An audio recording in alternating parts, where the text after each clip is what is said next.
Hi, I'm Jer. Welcome to Kill-Divill, where we focus on ramen cocktails. Today we are going to make a Santiago number 3.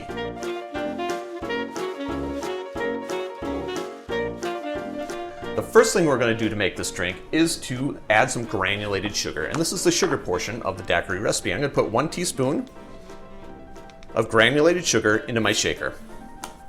1 teaspoon is 5 milliliters. Next, 1/2 ounce of lime juice. 1/2 ounce is 15 milliliters. At this point, I'm going to give it a little stir to help dissolve that sugar.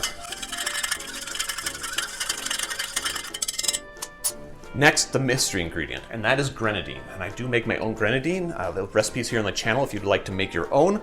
I'm going to put in, 1 teaspoon of grenadine.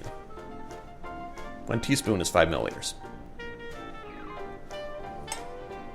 I'm going to drop that into the shaker for the moment. Let some of that grenadine dissolve out. Give it a swish. Now the rum. 2 ounces of rum. 2 ounces is 60 milliliters.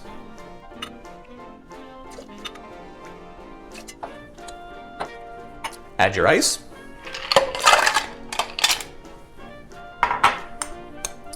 And give it a shake. The official glass for this recipe is actually a martini or a cocktail glass. This isn't a lot of fluid, so I'm going to be using a coupe instead because that little bit of drink in the bottom of a martini glass doesn't look right to me. But if you have a martini glass and want to use that instead, go for it. So, coupe, strain, double strain if you like.